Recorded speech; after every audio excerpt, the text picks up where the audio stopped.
Noel, Professor Richards. We love you, Doc. Mwah. On behalf of the whole family, mwah. God bless you. Thank you so much. My first, my wife, the first lady, try to put both of them together. Thank you so much. And you know how much the family loves you too. You know it. They tell you all the time. And you know how much I love you. And I thank God for you always and for him using you. And nobody in this family knows how much you have grown and matured. They don't know it as much as I do because I saw where God brought you from and where you are now. And it has been a tremendous journey. And you continue to go and you continue to grow. So God bless you. I love you dearly. And folks, let's continue with the second part of our ministry for this evening. If you're new, don't get frightened. Let me say the second part. It's not the second half, but the second part. We end promptly at 9:30, so don't worry. Don't worry. And so we have been talking in the second part of our ministry about leadership. Leadership. It's a gift that God has given, the gift of leadership. And we're talking to leaders and potential leaders now. And we're looking at the word leaders as an acronym, L-E-A-D-E-R-S. And we looked at L and we looked at E and we and A. And the last thing we said is that a leader needs to be accessible. Accessible. Whoever you're leading must be able to communicate with you. They must be able to get through to you. They must be able to connect with you. That is so important for a leader. And that is one of the things a lot of people complain about, especially in churches, in ministries. You do not have access to the leader under any circumstance, in any condition. And that is not a good thing. Because even though as a leader, you may not be able to see everybody and meet everybody, but still people should have access to you, even if it's formally through someone, a system you put in place, but they must have access to the one that they lead. And if God, who created the heavens and the earth, has allowed the simplest of person to have access to him, then who are we? We are no better than God. We're not bigger than God. So we need to have, allow people access to us. But having said that, I also told you that you're going to be wise with your access because you can't see everybody. You can't deal with everybody. There are not enough hours in the day and your body is not strong enough to deal with every situation, every circumstance.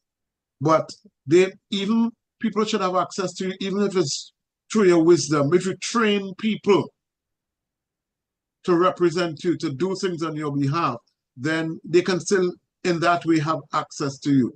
So we have got to be careful because this thing about access is so important. When Jesus came to earth, the reason why Jesus came to earth is so that we can have access to God.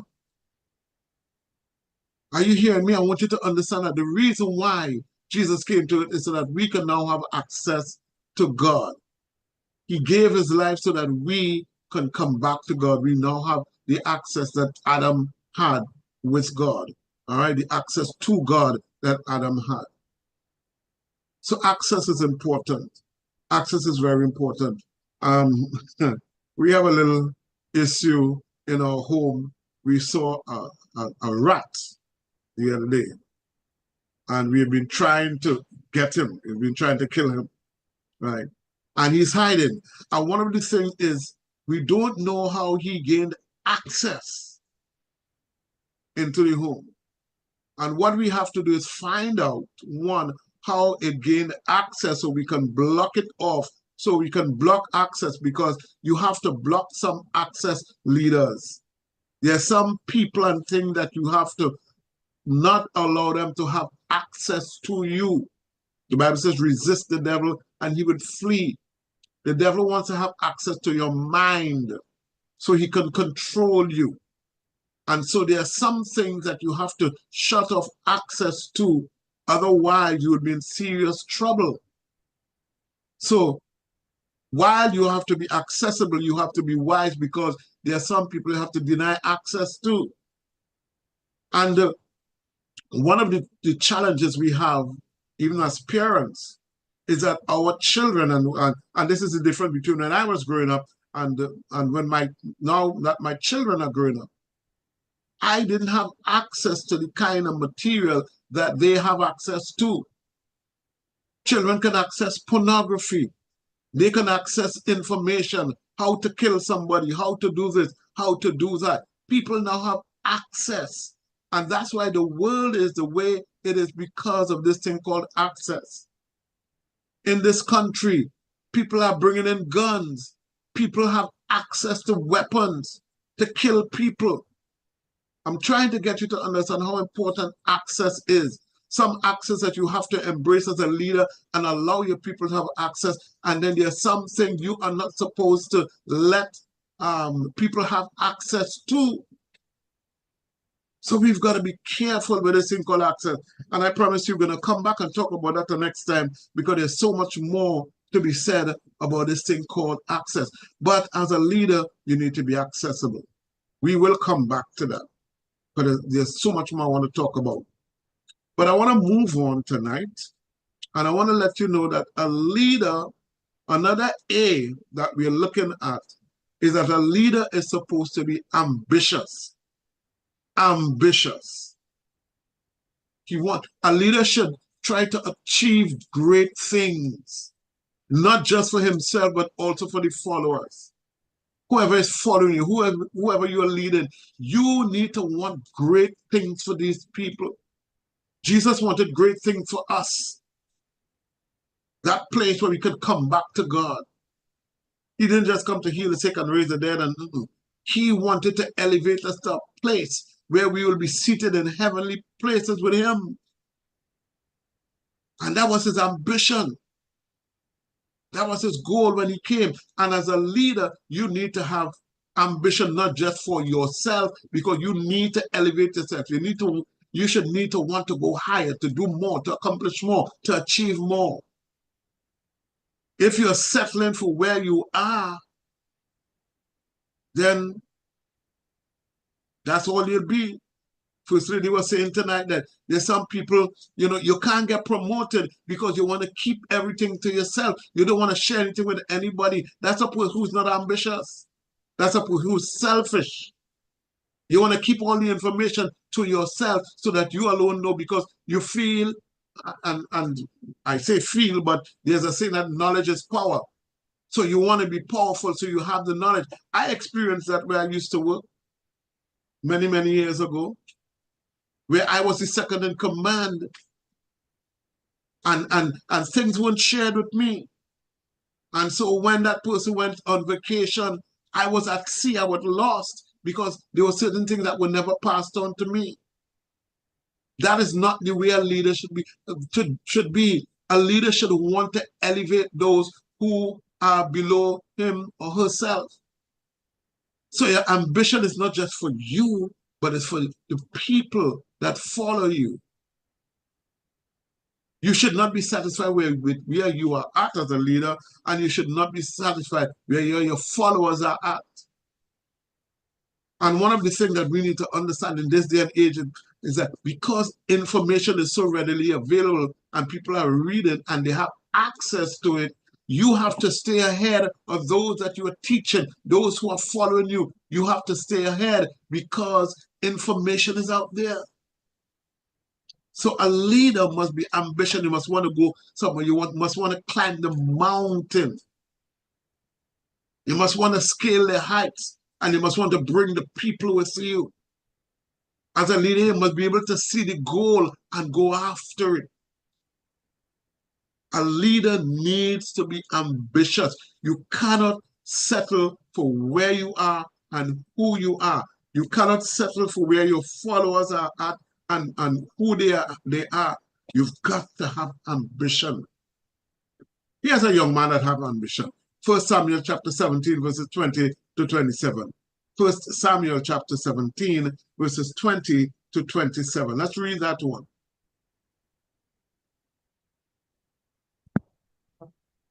First Samuel, I'll read it, Dr. Richards, so no one shows it. So 1 Samuel chapter 17, verses 20 to 27. And it says, So David rose early in the morning left the sheep with a keeper, and took the things and went as Jesse had commanded him. And he came to the camp as the army was going out to fight and shouting for the battle. For Israel and the Philistines had drawn up in battle array, army against army.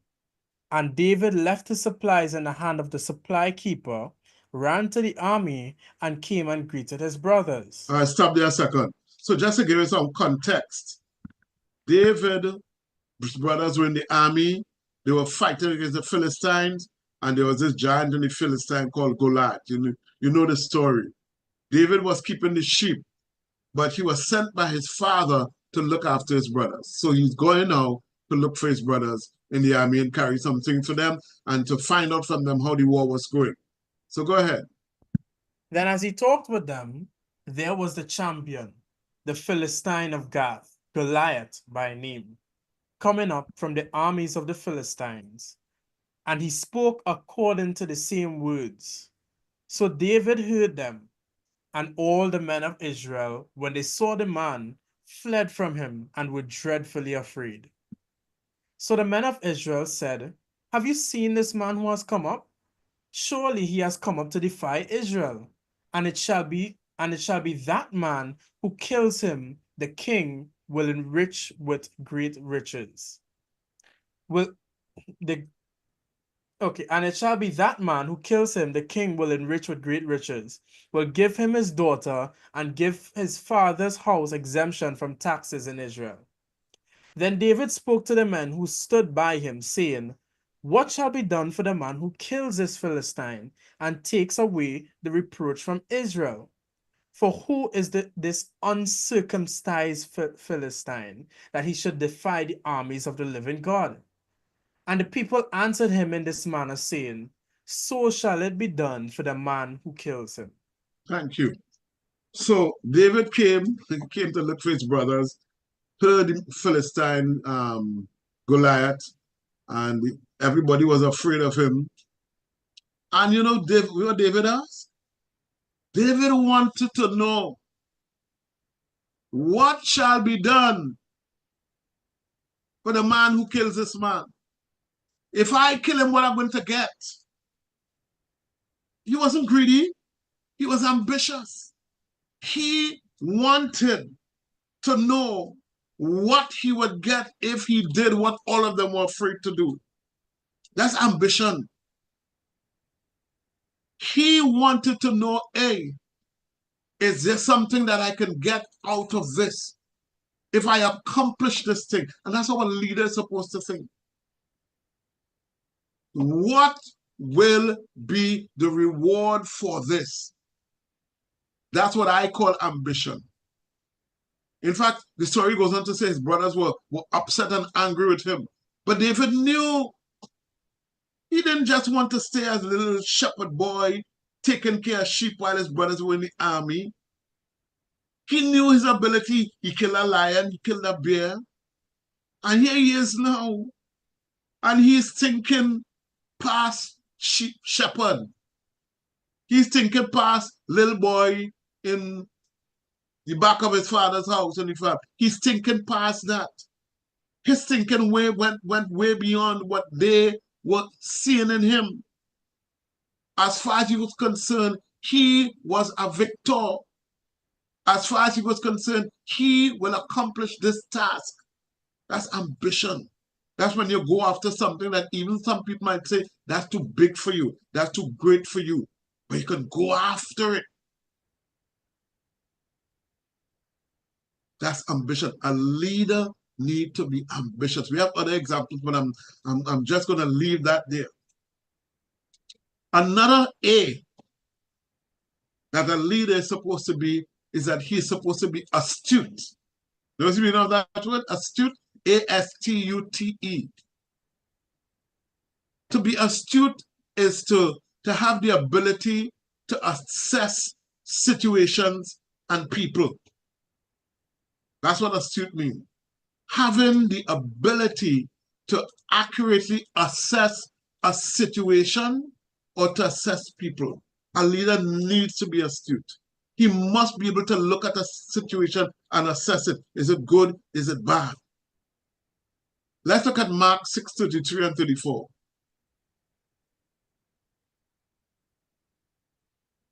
Anybody got that one?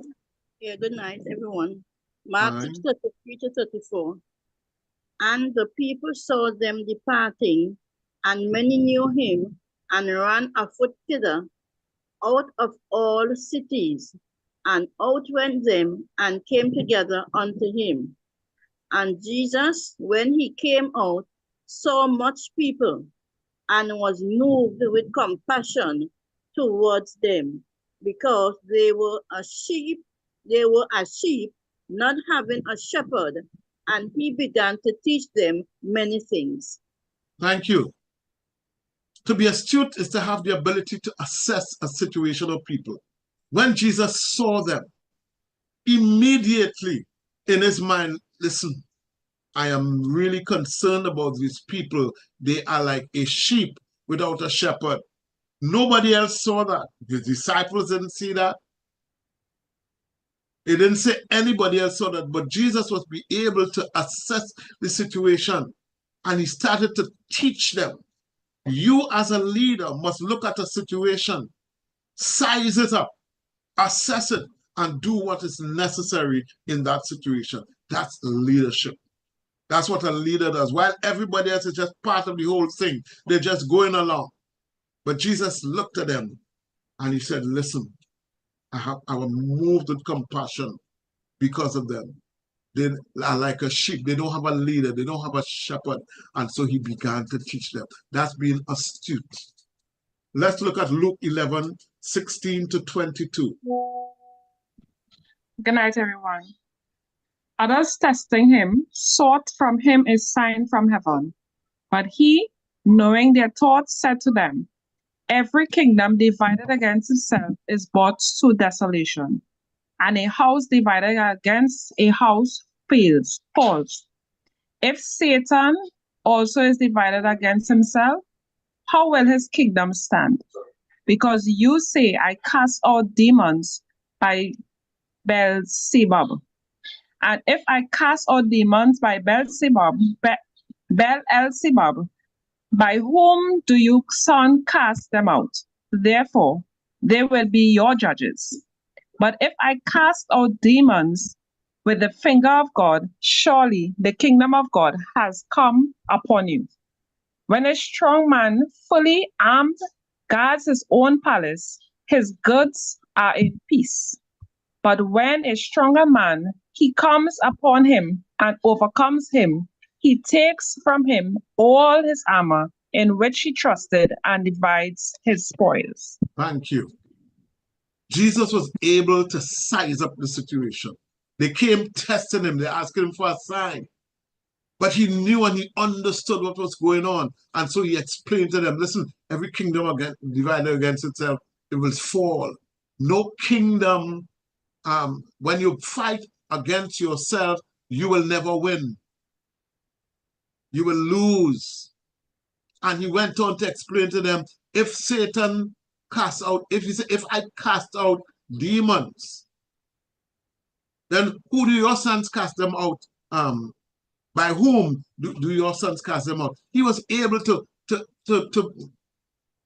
elevate himself, look at the situation, size it up, and give them an answer. That is being astute. Astute is to be able to accurately assess situation and to assess people. And he knew what they were coming with. He understood them. And he was able to answer them accordingly. A leader must be able to do that. A leader must not be overwhelmed by a situation. He must not be scratching his head, I wonder what to do. He must be able to have an answer. He must be able to assess it in such a way that he comes up with the right answer. That's what a leader is supposed to do. And remember, I told you, all of us at one stage in our life has the ability, the opportunity, I should say, to be in a leadership position. Whether you're a parent, a supervisor, there's a senior person on the job, you're in church, you're an elder, all of us are placed in a position of leadership, even if sometimes it's temporary. And you must be able to assess a situation. You must be able to assess people. You must be able to come. Some people will come to you with all sorts of things. They'll make up stories. They'll come with lies. You have to be able to accurately assess the situation and come up with the right answer. Let's move on. A leader, and this one is connected to the assessment. A leader must also be analytical. Analytical. He must be able to analyze, not just assess, but analyze. To be analytical is to be able to take a problem and break it down into smaller pieces just to solve it. He must be able to say, okay, this is the situation. Here's what we're going to do. We're going to start here. We're going to do this. We're going to do that. Somebody come with a situation to you, you must be able to deal with it. For example, there's a story in the Old Testament, I'm sure you know, where these two women, they were claiming this child, both of them were mothers, one mother's child died, and the other one was alive. And the woman whose child died switched her child with the other one, and they ended up before the king, King Solomon. You remember that story? And Solomon, in his wisdom, you see, to exercise wisdom, you have to be analytical. You have to be able to analyze the situation. You have to be able to break it down. And Solomon looked at them and he said, here's what we're going to do. Here's my decision. Let's take the child and cut the child in half. I will give half to you and half to the other one. He took what was a terrible situation and he simplified it. That's what you're supposed to do. He took a situation that could have caused or did cause chaos and confusion, and he simplified the problem. He said, it's easy. Let's cut the child in two. You will take half the child, and you will take half the child. And of course, one of them said, yes, yes, yes, let's do that. And the other one said, no, give her the child. He was able to analyze the situation and he knew what happened. And because of that, he was able to exercise wisdom. Being analytical, it enables you to know when to advance and when to retreat, when to go forward, when to stay back, when to stay right where you are, when to keep quiet, when to talk. Because when you analyze the situation, you would know what to do. You weigh the various options and you come up with a plan to succeed. That's being analytical. Let's look at Job 8, verses 3 to 8.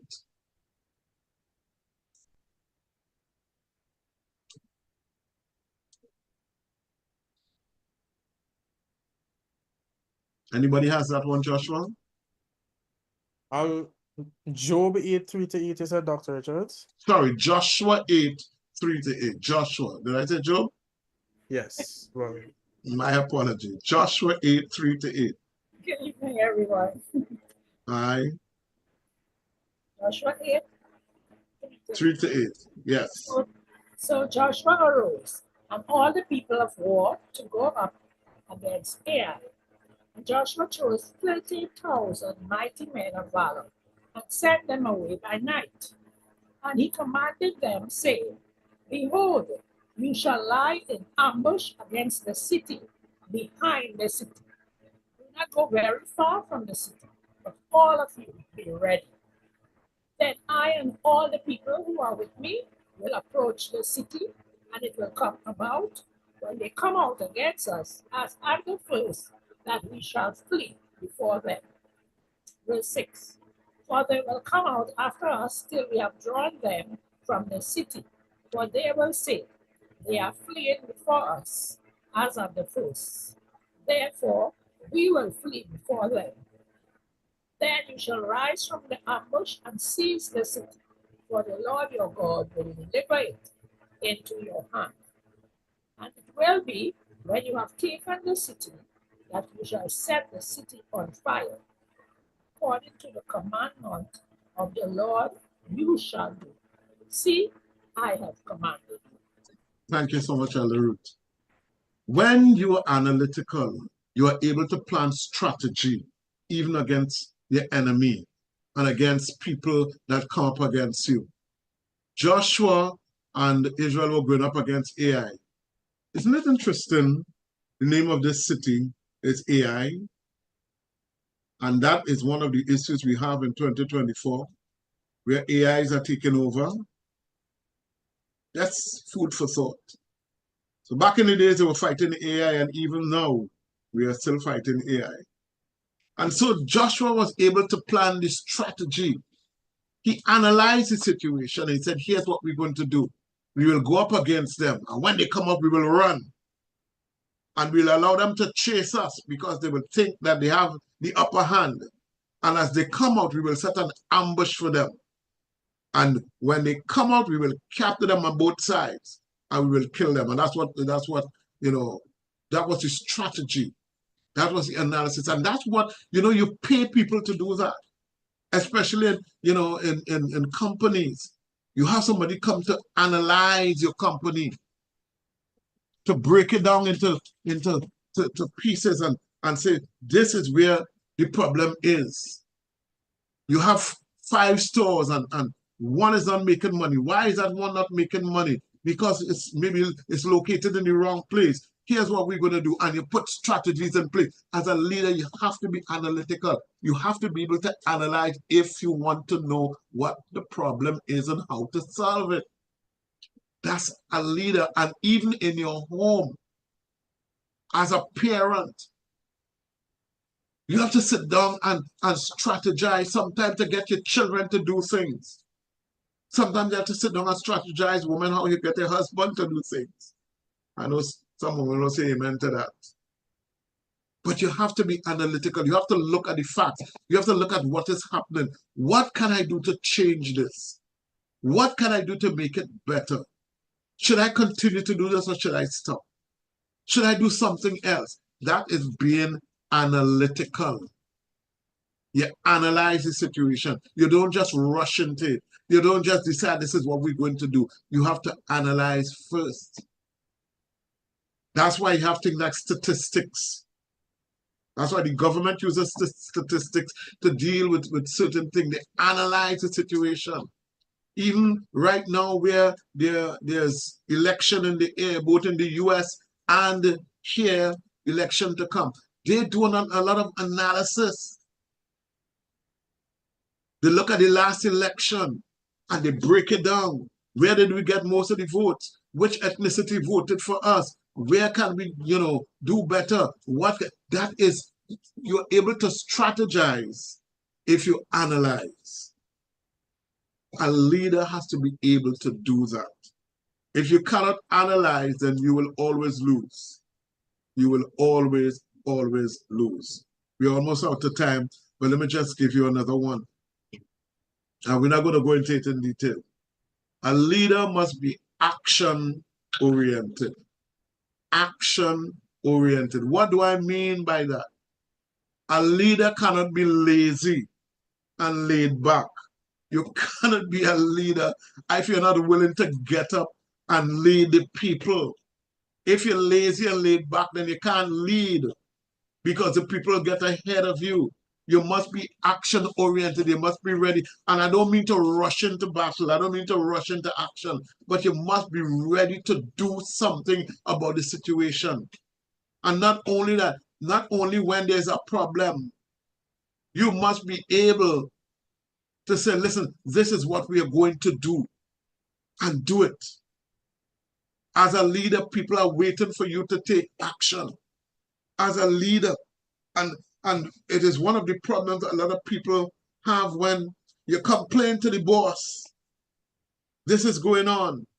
Or you get, they put I don't even know if they do it again, the suggestion boxes.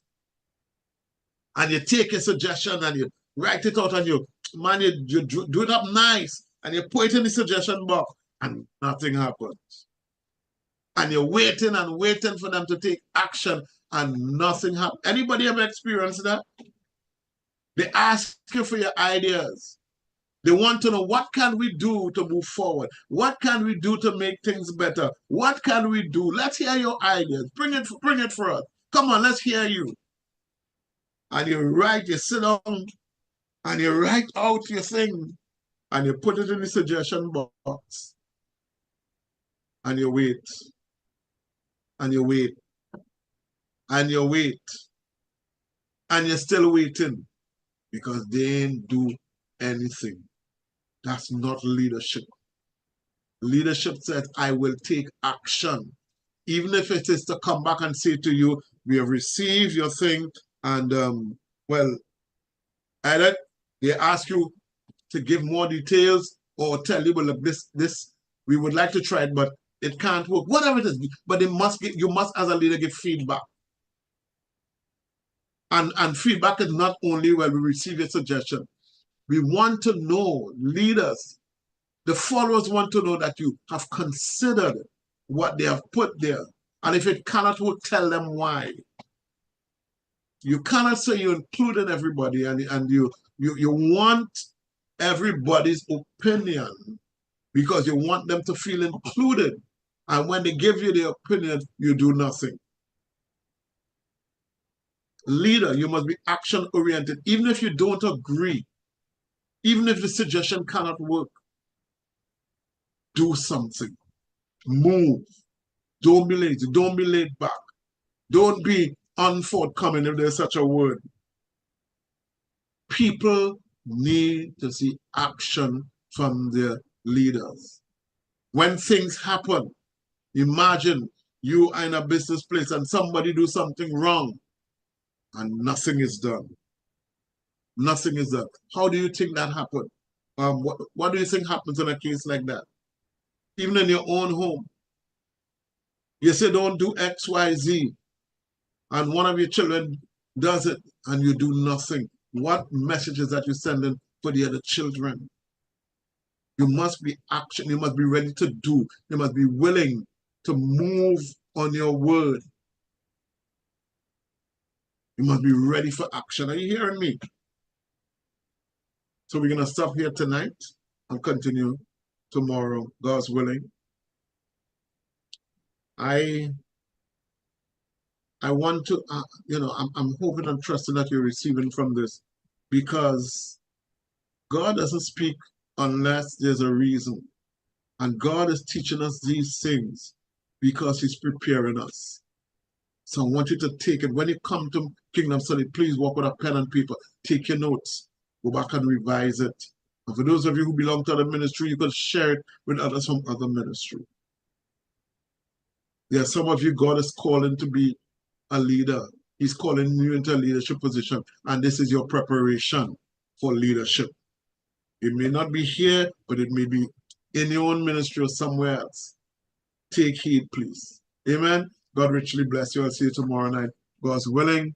I'm handing. Can I say good night to Linda, Auntie Linda, who was in Trinidad and is back. I know she usually listens on YouTube. So she's back in the cold. Auntie Linda, good evening. From all of us here at LiveRightMinistries, she's a member of the family. And we love you and glad to know that you're back safe in your homeland, well, your adopted homeland, because you are Trini to the bone. I'm going to bone school right now. God bless you. Have a good night. Back over to you, Minister Joshua.